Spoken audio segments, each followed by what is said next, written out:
4 చదవండి బిగ్గరగా ఎవరైనా. మరియు అతడు తన సొంత గొర్రెలన్నిటినీ వెలుపలికి నడిపించును, వాటికి ముందుగా నడుచును. వెలుపలికి నడిపించినప్పుడల్లా వాటికి ముందుగా నడుచును. గొర్రెలు అతని స్వరమెరుగును కనుక అవి అతన్ని వెంబడించును. గొర్రెలు అతన్ని స్వరమెరుగును కనుక ఏం చేస్తాయండి? అవి అతన్ని వెంబడించును. గొర్రెలు అతని స్వరమెరుగును కనుక. మరి అతను తన సొంత గొర్రెలన్నింటినీ వెలుపలికి నడిపించినప్పుడల్లా, ఎక్కడికంటే నడిపించేది? వెలుపలకి. వెలుపలకి ఎక్కడుంటే గొర్రెల దొడ్డిలో, అంటే సైతాను దొడ్డిలో. సైతాను దొడ్డిలో నువ్వు నేను ఉంటే దేవుడు ఏం చేస్తాడంటే విడిపించి కట్లు విప్పి, లేకపోతే ఆ గొర్రెల దొడ్డిలోంచి బయటికి నడిపించినప్పుడల్లా దేవుడు ఏం చేస్తాడంట? ముందుగా నడుస్తాడంట. ఆ గొర్రెలు కూడా అతని స్వరం ఎరుగును కనుక అవి అతన్ని వెంబడించును. చాలా సార్లు మనం ధ్యానం చేశాం. గొర్రె అంటే ఎవరు చెప్పండి? ఎవరు గొర్రె? మనమే. చాలా సార్లు ధ్యానం చేశాం. మరలా ఒకసారి వాక్యపు తలంపులు దేవుడు నడిపించిన విధంగా ఈ వాక్య భాగాన్ని ధ్యానం చేద్దాం. వెలుపలికి నడిపించినప్పుడల్లా, ఒకప్పుడు ఎక్కడున్నామంటే గొర్రెల దొడ్డిలో ఉన్నాం. గొర్రెల దొడ్డి దేని గుర్తంటే 2 విధాలుగా మనం అర్థం చేసుకోవచ్చు. లోకం అని అర్థం చేసుకోవచ్చు. ఇంకొక గొర్రెల దొడ్డి దేవుని సంఘానికి కూడా చూసుకోవచ్చు మనం. అంటే సైతాను దొడ్డిలో నుంచి, సైతాను అధికారం కింద నుంచి దేవుడు తన మందిరంలోనికి, అంటే తన ఆలయంలోనికి, లేకపోతే తన ఆధీనంలోనికి నడిపించాడు. వెలుపలికి తీసుకుని వచ్చి ఆయన సన్నిధిలో పెట్టాడు. ఎవరంటే గొర్రెలు? మనమే గొర్రెలు. ఎస్కేలు 34 చివరి వచ్చిన 34, 31. ఎస్కేలు 34వ అధ్యాయం 34, 31. నా గొర్రెలను నేను మేపుచున్న గొర్రెలను మీరు మనుషులు, నేను మీ దేవుడును, ఇదే ప్రభువైన యెహోవా వాక్కు. నా గొర్రెలను నేను మేపుచున్న గొర్రెలను.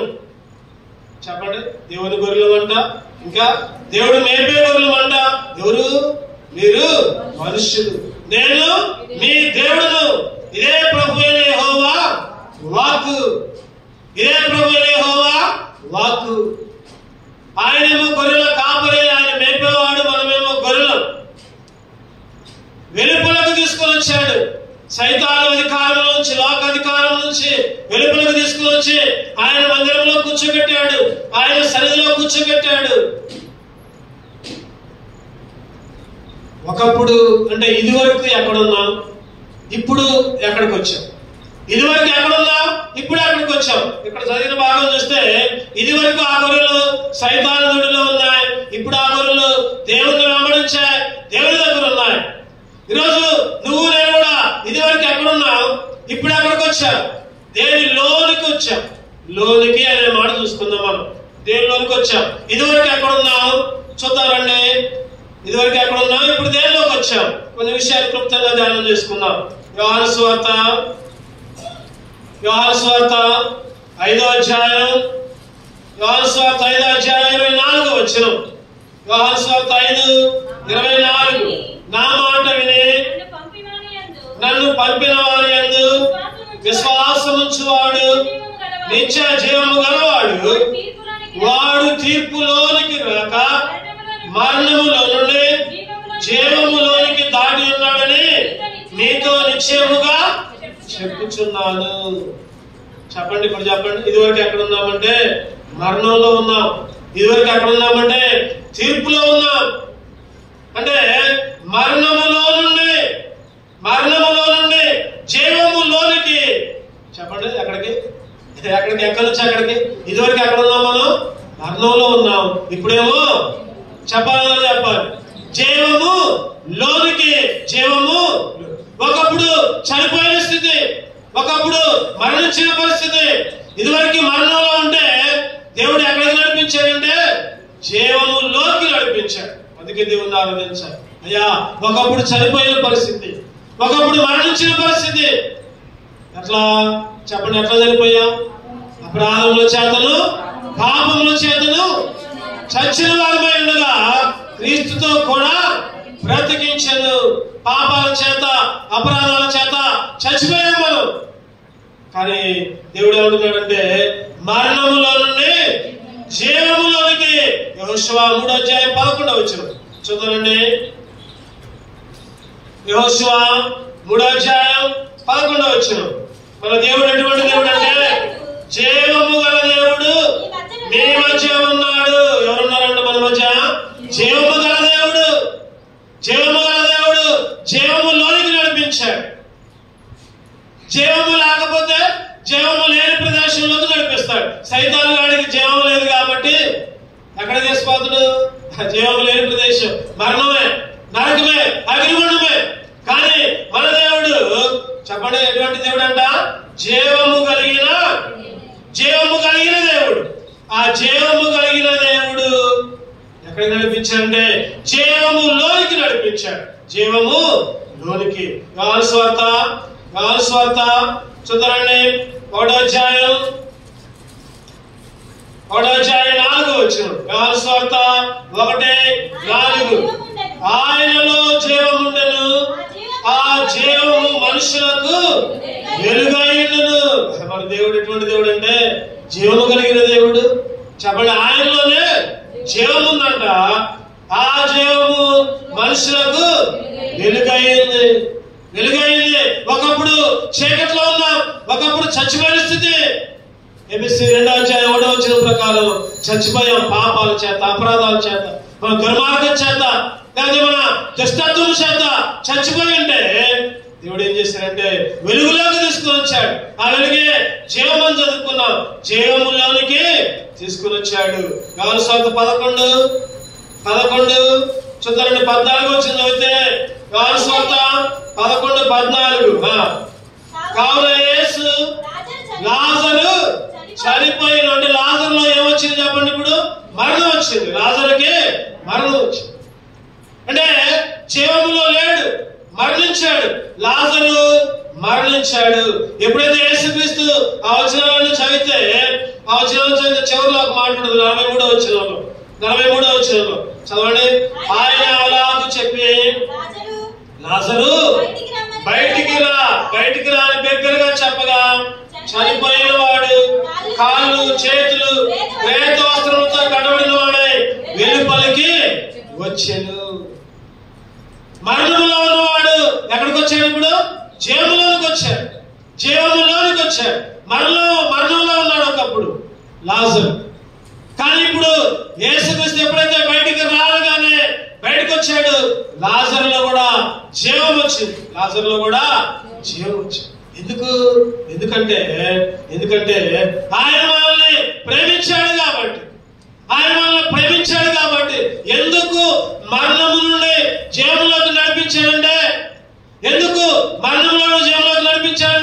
ఆయన ప్రేమించాడు కాబట్టి.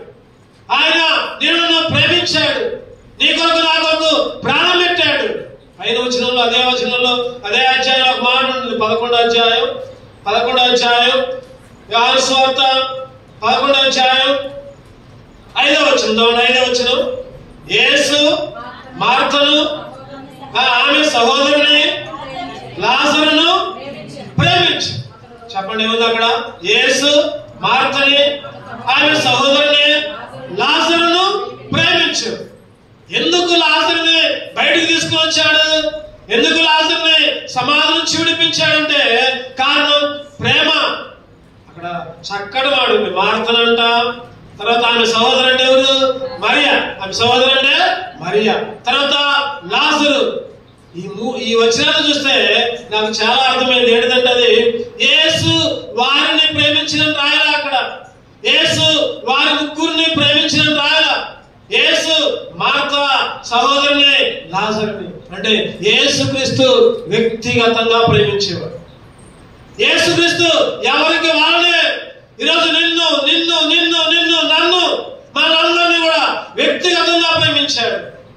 వారిని అనలా, లేకపోతే ఇంకా లేకపోతే పలానా వాళ్ళని అనలా. దేవుడు మనల్ని ప్రేమించాడు. ఎట్లా ప్రేమించాడంటే వ్యక్తిగతంగా ప్రేమించాడు. కాబట్టి ప్రతి ఒక్కరిని కూడా మరణములో నుండి జీవములోనికి నడిపించాడు. అందుకే దేవుని స్తుతించాలి, అందుకే ఆయన ఆరాధించాలి. ఆ జీవములోనికి నడిపించాడు. కాబట్టి ఇదివరకు ఎక్కడ ఉన్నామంటే మరణములో ఉన్నాం. యోబు గారు కూడా ఒక చక్కటి మాట రాస్తారు. 10వ అధ్యాయం 12వ వచనం.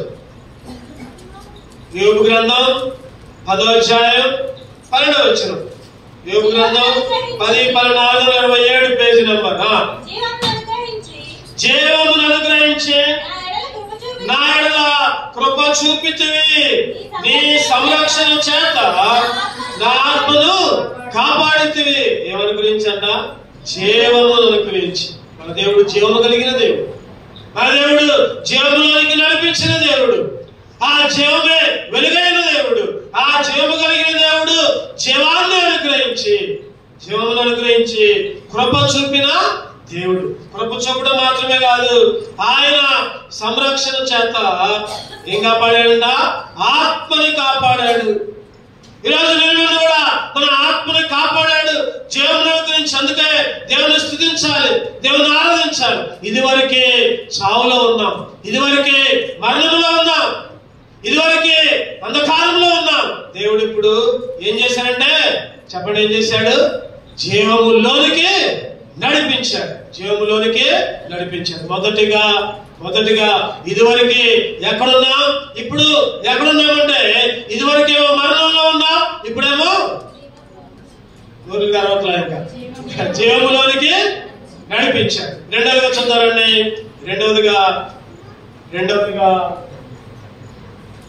ఎక్కడి నుంచి ఎక్కడికి నడిపించాడు? మొదటి పేతురు 2వ అధ్యాయం చదువుకున్న భాగాలు అయ్యండి, తెలిసిన భాగాలు. మొదటి పేతురు 2వ అధ్యాయం 9వ వచనం చదవండి. అయితే మీరు చీకటిలో నుండి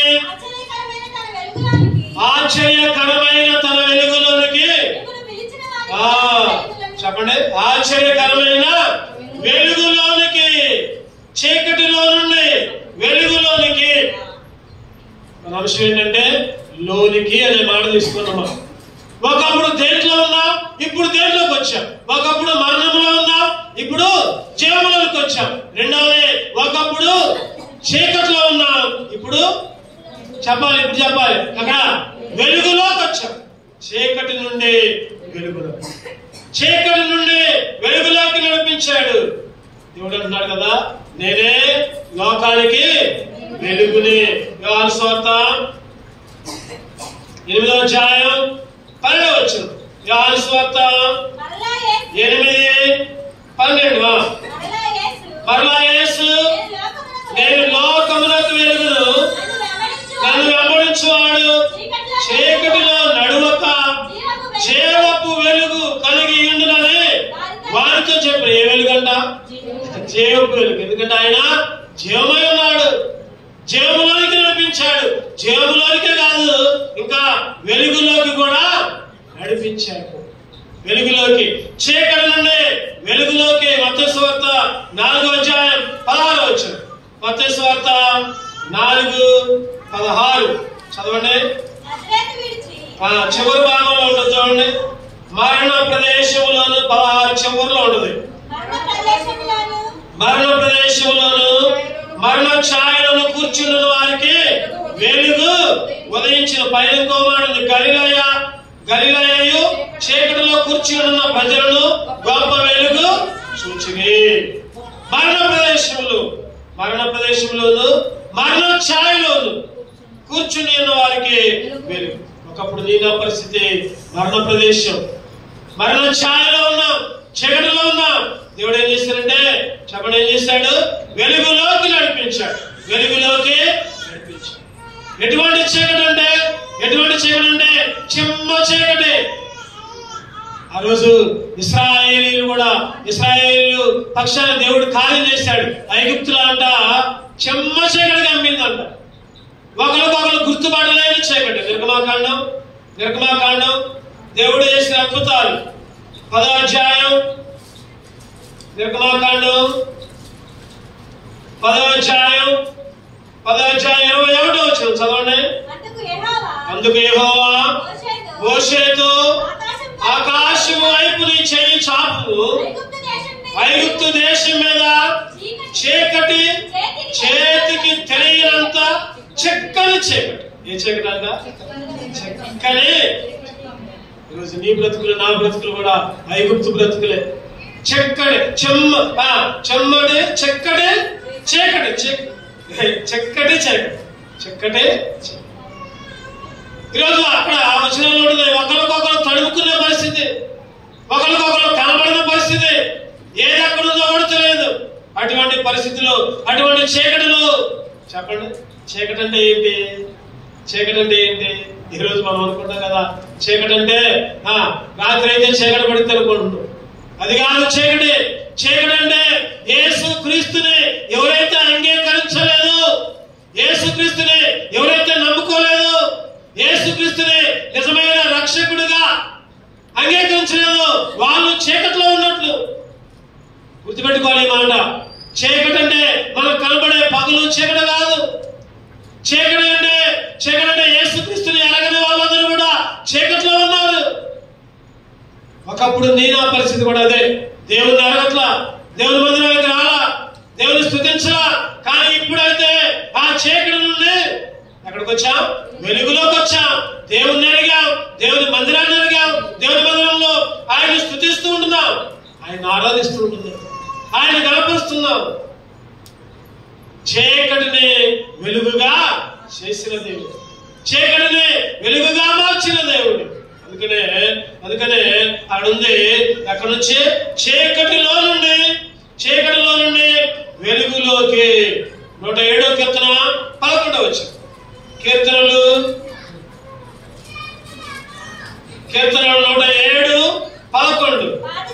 బాధ చేతను ఇనుప కట్ల చేతను బంధింపబడిన వారై చీకటిలోను మరణాంధకారములోను నివాసము చేయి వారి హృదయమును. చూద్దామండి, ఇక్కడ ఇనుప కట్లు అంట, ఇంకా బాధ అంట, బంధించబడి అంట, చీకట్లో మరణాంధకారంలో నివసించే వారి హృదయాలు. అంటే నీ నా హృదయం కూడా ఈ 4 లక్షణాలు కలిగి ఉన్నాయి. చీకటి ఉంది, బాధ ఉంది, ఇనుప కట్లుంది, బంధింపబడి మరణ అంధకారములో నివాసం చేసాం. ఒకప్పుడు ఇనుప కట్లు, బాధలు, చీకటి, బంధించబడి మరణ అంధకారములు. అటువంటి పరిస్థితిలో దేవుడు ఏం చేశాడంటే, అదే 107వ కీర్తనలో ఒక మాట 14 వచ్చిందా? 14. వారి కట్లను తెంచివేసి చీకట్ల నుండి మరణాంధకారముల నుండి వారిని రప్పించను. చీకటిలో నుండి మరణాంధకారముల నుండి వారిని రప్పించను. చక్కటి మాట. చీకటిలో నుంచి రప్పించాడంట, కట్లను తెంచేశాడంట, మరణాంధకారంలో మరలా ఆయన రప్పించాడు. ఏ అపాయం లేకుండా, ఏ ఇరుకు లేకుండా ఆయన కంటికి రెప్పలా కాచి కాపాడు. ఆ రోజు ఇశ్రాయేలు పక్షాన ఎన్నో కార్యాలు చేశాడు దేవుడు.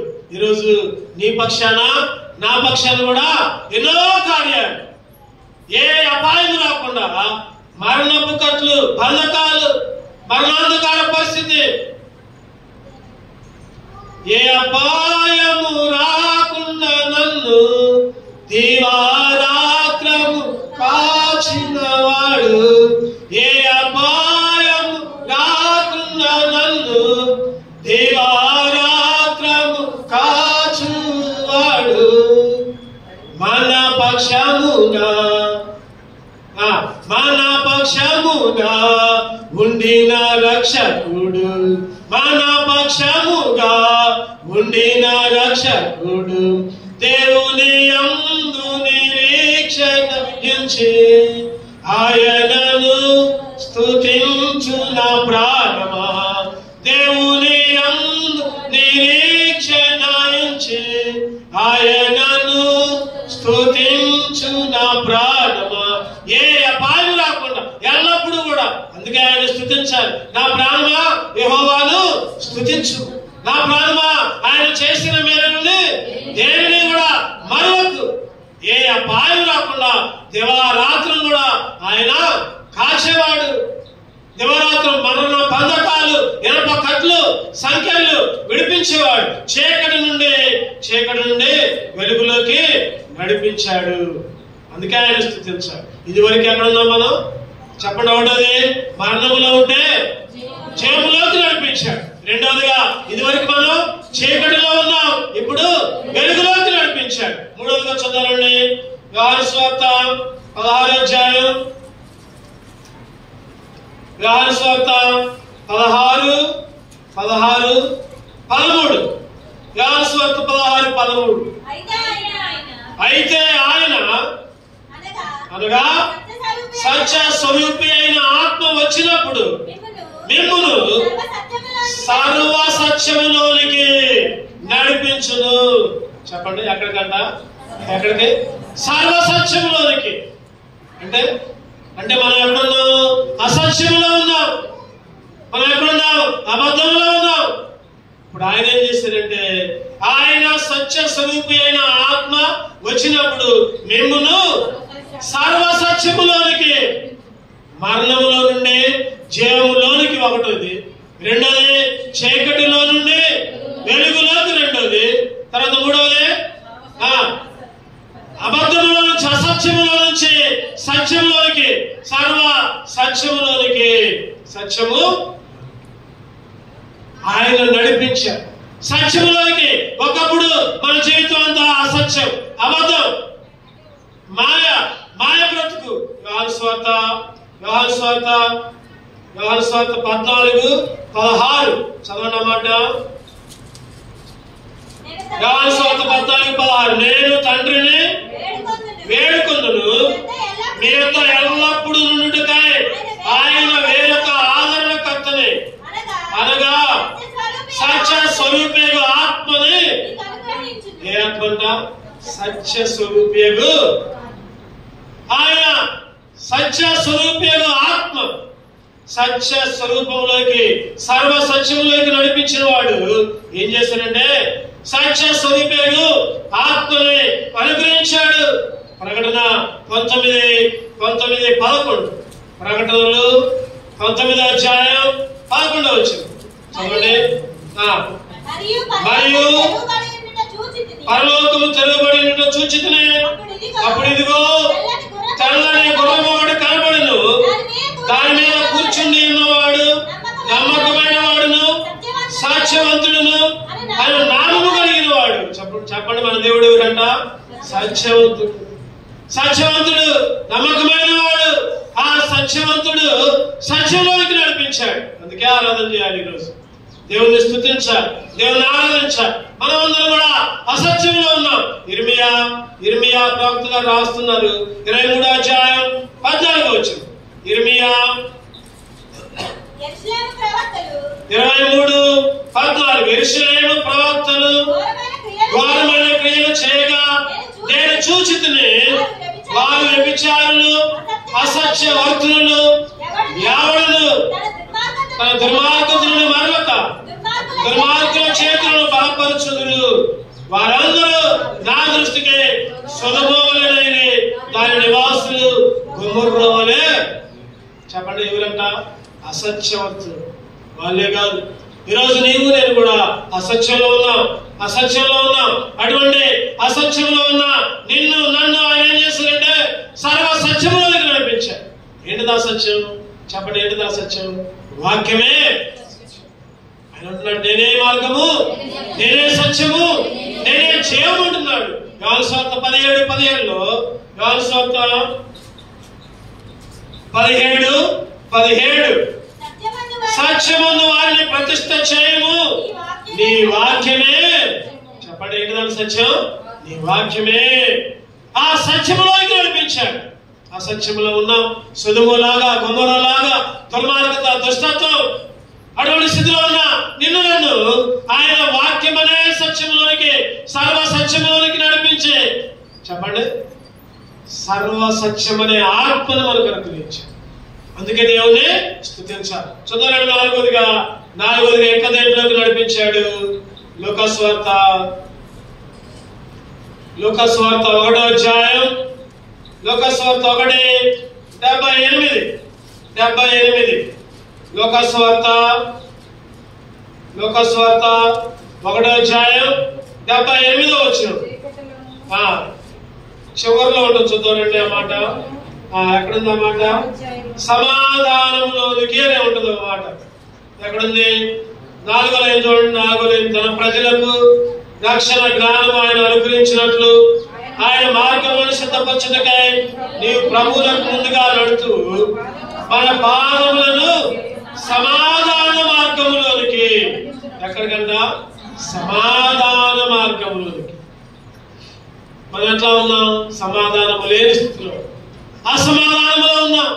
సంతోషం లేని పరిస్థితి, అన్ని బాధ, దుఃఖం, వేదన, అటువంటి స్థితిలో ఉంటే ఆయన ఏం చేస్తారంటే మన పాదాలని సమాధాన మార్గంలోనికి. ఈరోజు మన పాదాలన్నీ సీఎంలోకి వచ్చారు. సీఎంలోకి రావడం అంటే సమాధానం ఉండే ప్రదేశం, సంతోషం ఉండే ప్రదేశం. ఆయన ఉండే స్థలం, దేవుడు నివాసం చేసే స్థలం. దేవుడు ఎక్కడుంటే అక్కడ సంతోషం ఉంటుంది, సమాధానం ఉంటుంది. ఈరోజు మన పాదాలని సమాధానంలోనికి నడిపించాడు. అందుకే దేవుడు ప్రభా ఒకప్పుడు సమాధానం లేని పరిస్థితి, ఒకప్పుడు ప్రభా ఎన్నో బాధలు, ఎన్నో వేదనలు, ఎన్నో దుఃఖాలు, ప్రభా అటువంటి స్థితిలో ప్రభా కొట్టు మిట్టాడుచుండగా మా పాదాలని సమాధానంలోనికి నడిపించారు. సమాధానము గల ప్రదేశం సీయోనులోకి నడిపించారు.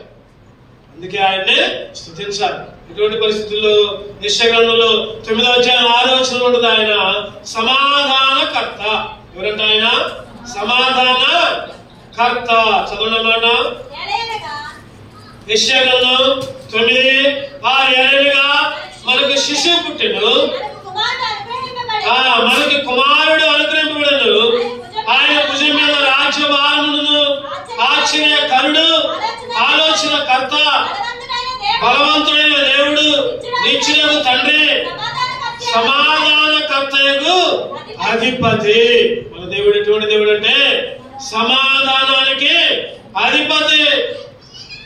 అందుకనే ఆయన అంటున్నాడు కదా, సమాధానాన్ని నా శాంతిని మీకు అనుగ్రహిస్తున్నాను. యోహాను సువార్త 14:27 చదవనమాట.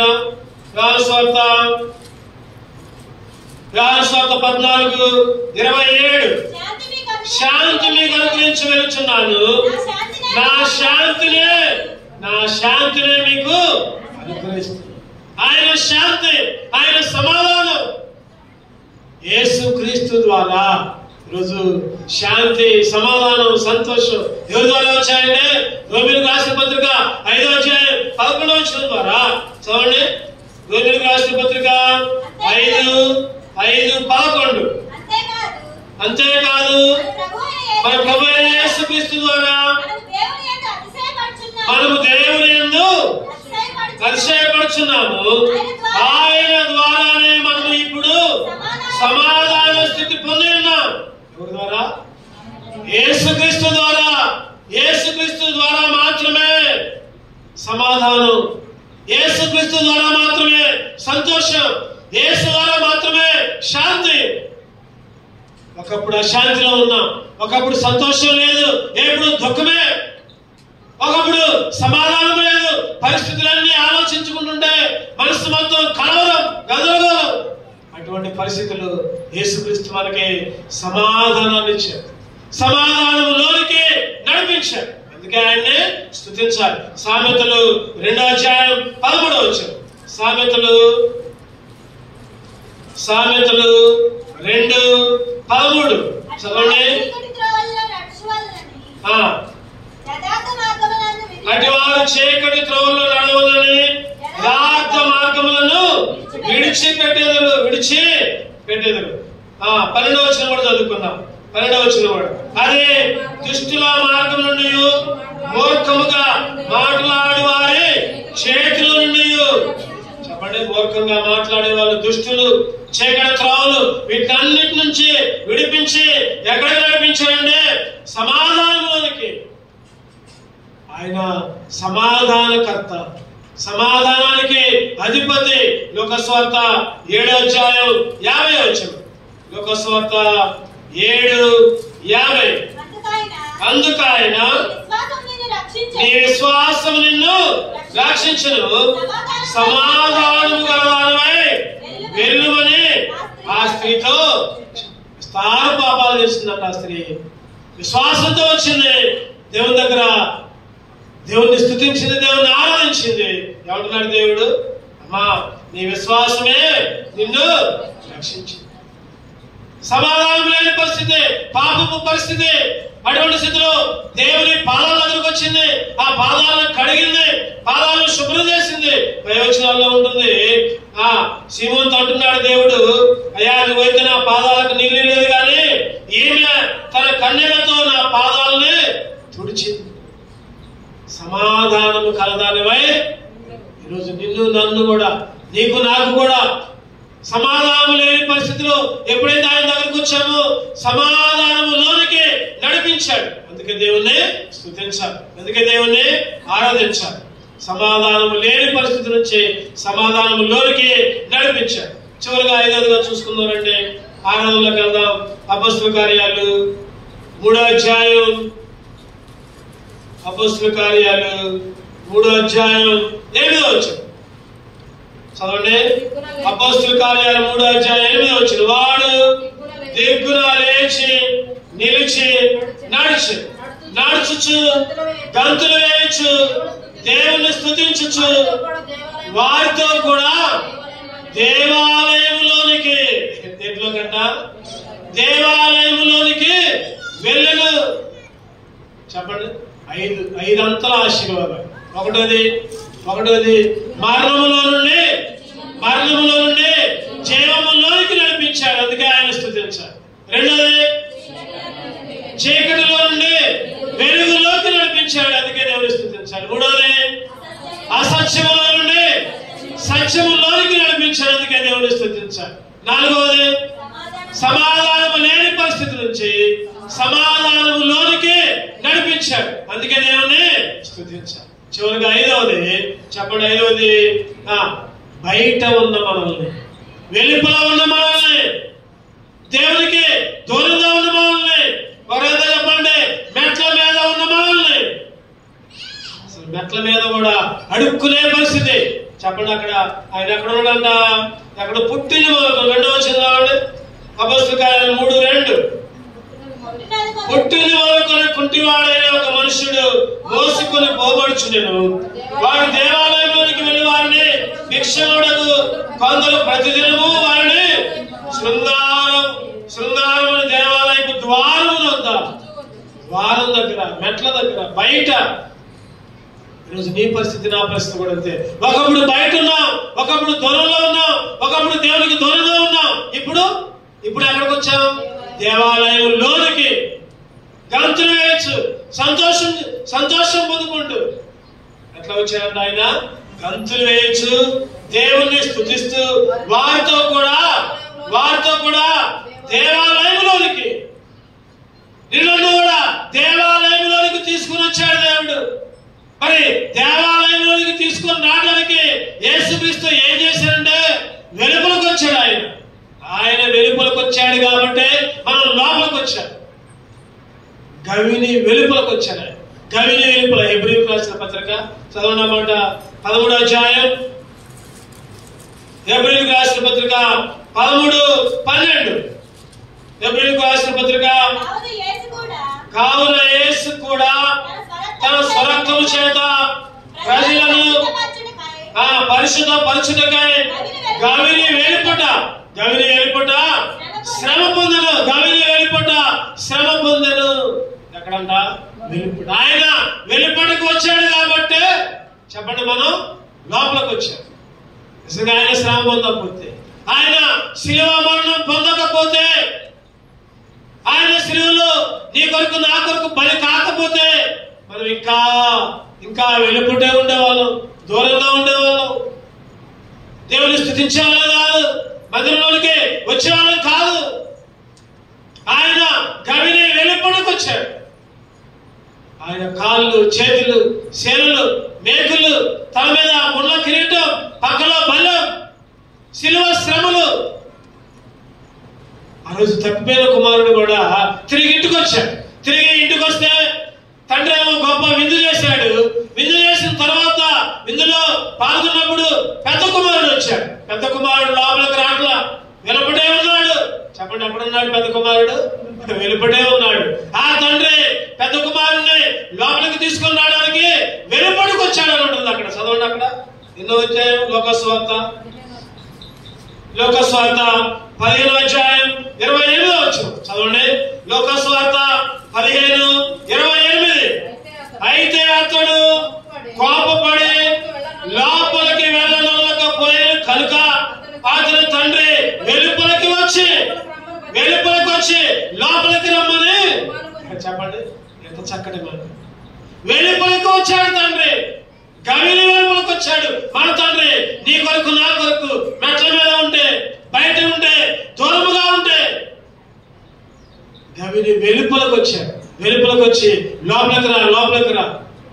పెద్ద కుమారుడేమో నేను ఎప్పుడు ఎక్కడనే ఉంటున్నా, నాకు అసలు విందే చేయాల అలిగాడు తండ్రి మీద అలిగాడు. నేను లోపలికి రాను అంటున్నాడు. ఈరోజు ఇంకా ఇంకా ఇంకా దేవుని అంగీకరించకుండా, ఇంకా రక్షణ పొందకుండా, ఇంకా వెలుపట ఉంటే యేసుక్రీస్తు బతిలాడుతున్నాడు. ఆయనే వెలుపడికి వచ్చి బతిలాడి లోపలికి రాబిడ్డ ఆహ్వానిస్తూ ఉంటున్నాడు. ఇంకా ఆయన ఆహ్వానాన్ని తిరస్కరిస్తున్నావేమో, ఇంకా ఆయనని లెక్క చేయట్లేదేమో, ఆయనకు లోబడట్లేదేమో, ఇంకా రక్షణ పొందట్లేదేమో, ఇంకా బాప్తిసం తీసుకోవట్లేదేమో. దేవాలయములోనికి ఆయన స్తుతించుకుంటూ వచ్చాడు, గంతులు వేసుకుంటూ వచ్చాడు. ఈరోజు ఎవరైతే రక్షణ కలిగి ఉన్నారో, ఎవరైతే ఆయన అంగీకరించారో, అటువంటి అనుభవాన్ని పొందుకున్నట్టే వెలుపలికి ఆయన గవిని వెలుపలికి వచ్చి ఆయన వికారంగా మారాడు. యెషయా గ్రంథం 52:14 చదువుకుందాం. యెషయా గ్రంథం 52:14 చదవండి. యెషయా గ్రంథం 52:14. నిన్ను చూచి ఏ మనిషి రూపము కంటే అతని ముఖమును, నర రూపము కంటే అతని రూపమును చాలా వికారమని చాలా మంది ఎలాగూ విస్మయమందురు. వికారంగా మారాడు. ఎట్లా మారాడు? వికారముగా. ఏ మనిషి రూపం కంటే ఆయన ముఖం వికారంగా మారింది. కారణం గవిని వెలుపడికి వచ్చాడు. గవిని వెలుపడికి వచ్చి నీ కొరకు నా కొరకు బలి స్వరూపమైనా లేదు. చెప్పండి, నా పాట పాడుకుందాం. ఏం పాట అది? గాయాములం కొరకై పొందేను క్రీస్తు ప్రభు. గాయాములం కొరకై పొందేను క్రీస్తు ప్రభు. స్వరూపమైన సొగసైన దుఃఖవర్తుడాయను. స్వరూపమైన సొగసైన లేదు దుఃఖవర్తుడాయే. ఆయనకు స్వరూపం లేదు, సొగసు లేదు, నలగొట్టబడ్డాడు నీ కొరకు నా కొరకు. చెప్పండి, మనల్ని లోపలికి తీసుకొని రావడం కోసం, మనల్ని దేవాలయంలోనికి తీసుకుని రావడం కోసం ఆయన సర్వస్వాన్ని కోల్పోయాడు.